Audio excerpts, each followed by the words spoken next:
Chapter 7. Devotion and Devotion After Liberation. We know that pure knowledge in the form of Param Atman pervades every form.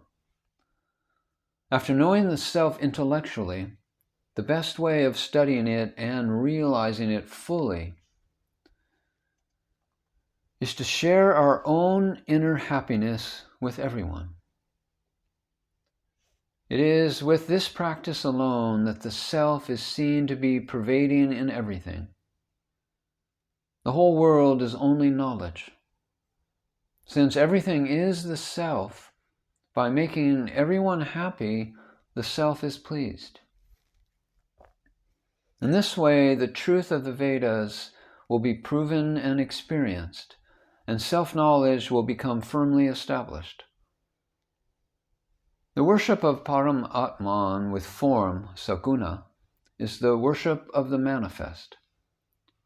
Brahmananda, the bliss of Brahman, manifest in all forms, such as that of an insect or dog or pig. It is the Supreme Self, Param Atman alone, that pervades everything. Param Atman, which is formless, without any attributes, and not manifest, has become manifest with qualities in the form of the universe, and is present in those things that are inert, but is experienced clearly in all moving beings. Instead of worshipping lifeless gross objects such as the stone and metal idols, it is better to worship the moving, walking, talking God, in whom the quality of knowledge is clearly experienced. This is Saguna worship, or worship of the manifest God. What are the qualities in a stone idol? Out of the three qualities, Sattva, Raja, and Tama, none of these qualities is found in inert, inanimate idols made of stone or metal. However, there is one or more of these qualities found in those manifestations of God who are moving. Therefore, all beings are forms of God. If one prays sincerely to the saints or sages, or to a good man who is full of sattva guna, which means he has an inclination towards spiritual understanding, he becomes pleased and grants us our wishes. Yet, if we censor this tama guna, he slaps our face and gives us an experience of a jolt. Therefore, worship the God who is walking and talking.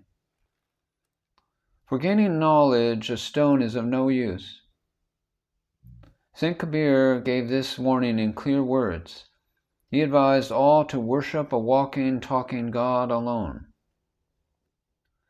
For as soon as the word worship is uttered, sandalwood paste and incense, flowers and kumkum, and other various articles of worship come to mind. However, to really worship God means to please and make every being happy. Although Param Atman is one, existing everywhere, the methods used by devotees to worship him are different according to their conditioning and how they conceive of him. A donkey also has God in it, yet if you fold your hands before it in obeisance, it would be like a joke or mischief played on Param Atman. Does it get pleased if you fold your hands before it? If not, then according to what is said above about worship, the worship that is pleasing to another form of God would not really be the appropriate worship of the donkey. If the donkey were given green grass and clean water to drink, that would be proper worship to God in the form of the donkey. However, worshipping the God who has taken a human form is not just offering it food with the hands, but by pleasing him in a manner that suits him. This would be the proper worship of Param Atman. By giving someone whatever he wants, his heart is pleased and he feels blessed. The snake and the scorpion are also forms of God, Narayan, but to worship them consists of making obeisance to them from a distance. This means that they should be left alone to live their own lives. Instead of doing this, if you start embracing them out of devotion, that serpent god will bite you and prove to you that embracing him is not worshiping him. Here someone may raise a doubt, saying, how could allowing the snake and scorpion to escape alive mean that you are worshiping them? These beings are wicked and they must be killed. I would say to them that snakes or scorpions do not bite unnecessarily unless they are touched or hurt. However, man is always ready to kill them even if they are off at a considerable distance. Is not the nature of man more wicked than the nature of a snake or scorpion? Yes, it is, because man has the desire to kill them needlessly. Let the feeling of the snake and scorpion are of my own nature be firm, and then see the miracle that happens. The self of a snake or a scorpion is not a stone. When your understanding becomes firm that your self, Atman, is the same self in the snake or scorpion, you will see the self of the snake is truly one with your own self, and there will arise no desire in the snake or scorpion to bite you. If one sees a snake as a snake, it also sees an embodied man as enemy. You will see the same facial expression in the mirror as you have on your face. If you see a bad expression in the reflection in the mirror, is it the fault of the mirror? If you make a smiling face and look in the mirror, you do not need to order the mirror to make a smiling face. Why does the thief rob our house? It is because we also have a continuous desire to rob people in many ways and fill our house. As we develop the feeling of complete renunciation, then that feeling will be reflected in whatever comes before us. Even if you refuse to ask for anything, people are prepared to give up heaps of whatever they have for you. But the one who begs for it does not get it. From this discussion, a listener may get confused and say, Maharaj, your way of thinking does not seem right. To leave a snake alone after sighting it, or to accept as God the one who pickpockets a bundle of notes and do nothing is something we can never do. Agreed, I would say agreed 100 times. O aspirant, this cannot be possible because of the habit of many, many births. This type of worship cannot be achieved all at once. Yet a beginning can be made in small steps. From the small bugs in the house instead of the scorpions and snakes. From a petty action like not killing the bugs in the house, one should study the oneness of all. See the oneness of the self in everything, in every being, and then see what a wondrous experience that you will get.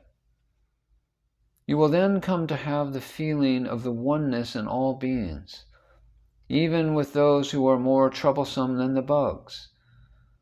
And gradually self-confidence and self-experience increase. This means that one should not proceed with the feeling bugs should not be killed, they should be left alone. But instead, the feeling should be that they are of my own nature, and they are my own forms. Their happiness is my happiness. A mother experiences the feeling of joy by pleasing her child when it suckles at her breast. With that same attitude, one should experience the feeling of satisfaction by allowing the bugs to suck the blood from one's own body. This idea may be difficult to accept, but it is the beginning, or the first lesson on feeling oneness with all beings. Gradually and persistently studying this, the earth will be without an enemy, and fearlessness will come your way. In this way, you shall be free from all fear. When an aspirant is free from all doubts and achieves the knowledge of the self, he becomes free.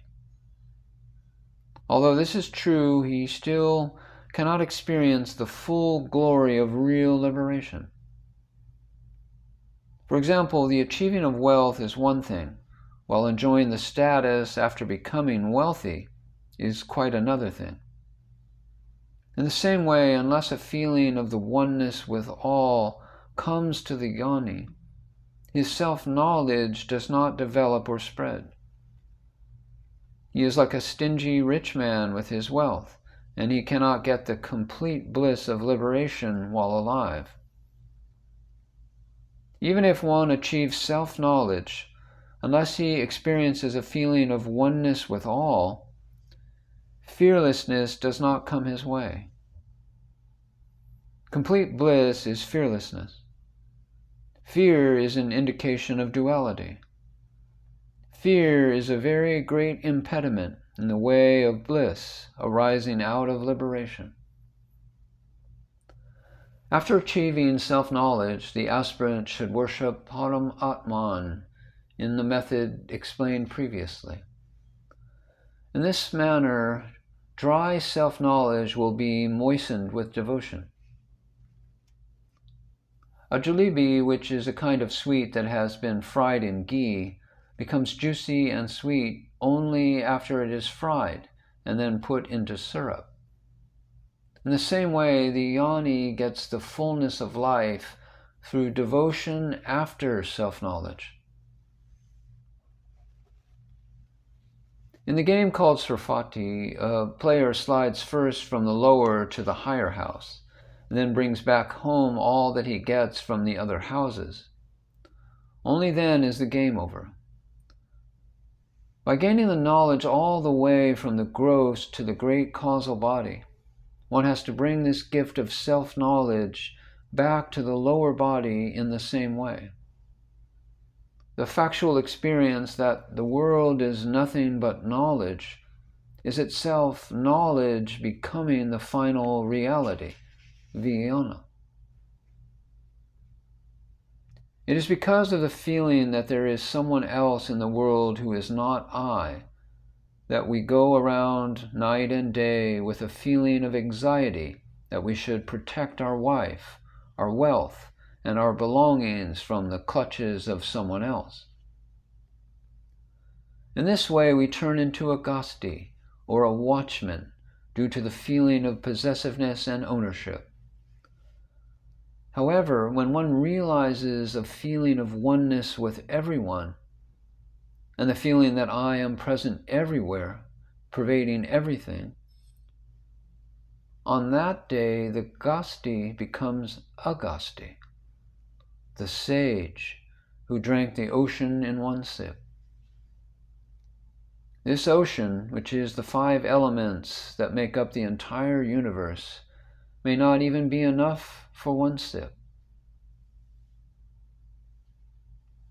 This is the way in which the devotee who knows the self becomes fearless while in the body and enjoys the full celebration of what is called liberation. Now at this point, we have given the exposition about self-knowledge and the devotion after self-knowledge. We have reached a stage where an aspirant has become the self-knowing yoni. The end of all of this knowledge of the great causal body bears fruit in the seeing of the whole world as oneself. This being true, Saint Ramdas still has called this knowledge of the great causal body as being unsteady Brahman when compared with that of Param Atman. Since Param Atman is steady, It is different from the manifest Brahman and the invisible Brahman associated with the four bodies, and therefore it is no knowledge. So finally the Vedas have said, neti, neti, meaning not this, not this. Not this means it is neither knowledge nor ignorance. Unmoving Param Atman is the only truth. It is the essence. Nothing else is true. Saint Samartha Ramdas has expounded upon this conclusion very nicely in the Dasbodh. Why is this knowledge unsteady? Because it is given many names and attributes of masculine and feminine and of the neutral gender. It is called Satchit Ananda, Ishwara, Omkara, Narayan, the primordial being, Shiva, and many others. These are some of the masculine names. It is called Shakti, Prakriti, Shruti. And these are some of the feminine names. It is called Nija Rupam, one's own nature, the great causal body, pure knowledge, Brahman, and the empire of bliss. And these are names of the neutral gender. These neutral names have come to be known as this self-knowledge. The one who is not any of these is the steady, the immovable, the essence, the real Brahman. The great quality of the knowledge of the great causal body is much greater in comparison than the knowledge in the gross body. And by the process of elimination, it can be gleaned. And after having been deduced, it can once again be mixed with, as it is all permeating. However, it cannot be interpreted that the aspirant has achieved the Para-Brahman stage by virtue of expertise with the process of elimination, and once again consciously permeating everything.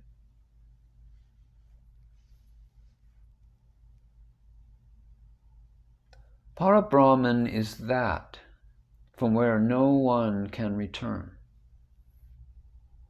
Knowledge has been labeled as knowledge, but Brahman really has no name. In the knowledge of I am, there is the mixture of activity or changes in the form of the world. As the mind, called chitta, undergoes this modification, knowledge also undergoes modification. Modifications and changes are a state or stage, and Para-Brahman is beyond all modifications. Thus there is as much difference between self-knowledge or I am, jnana, and the absolute or vijnana or Para-Brahman, as there is a difference between darkness and light. As Samartha Ramdas said, where there is a contact between the steady and the unsteady, the intellect is confused. According to this statement, the last misunderstanding comes in here. The contact between the steady and unsteady indicates the presence of a very subtle duality which is still intact. So before the knowledge I am dawns, forgetfulness is misunderstood as knowledge. In the same way, when jnana or knowledge is underdeveloped, it is misunderstood as vijnana, which is the last stage of the absence of modifications of Para-Brahman. When the aspirant mistakes self-knowledge or I am for vijnana, his progress is arrested there. Samartha Ramdas has compared this type of undeveloped jnani to a man who is awakened in a dream and thinks he is awake, and yet he is still snoring. You think that this is wakefulness, but your illusion has not gone, is the warning given by Shri Samartha to this type of yoni. That great causal body or turiya state in which the gross and subtle bodies are like a dream is itself like a dream in Vijnana, the Absolute.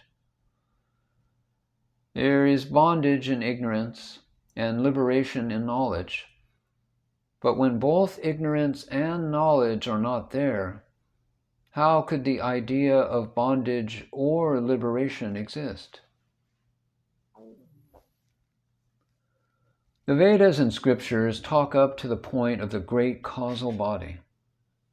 Until then, it is the primary premise, or the theory. In the field of knowledge beyond the great causal body is the proven final conclusion, or Siddhanta, and the canceling of all that has been laid down is right there. When all phenomena is destroyed or annihilated, whatever remains is your real nature. It is impossible to describe it in words. Where the knowledge of words proves to be ignorance, where consciousness becomes non-consciousness, and where all remedies recommended by the scriptures are only hindrances, you will see for yourself how you reach that highest point. The Sadguru brought you to the threshold and pushed you inside. But the Sadguru cannot show you the beauty or the panorama within. You have to seize the treasure, the trophy yourself. Now, after all this has been said, there remains nothing that can be conveyed through words. Words were used for whatever had to be told. That which cannot be conveyed by words has now been entrusted to you. We can only inspire you to be an aspirant, but you have to become a siddha by yourself. We have reached the end of the book. Words are redundant. One thing is clearly enunciated here, and that is Sadguru Bhashana. All praises to the Sadguru. Hari Om Tat Sat. Absolute and unmanifested reality.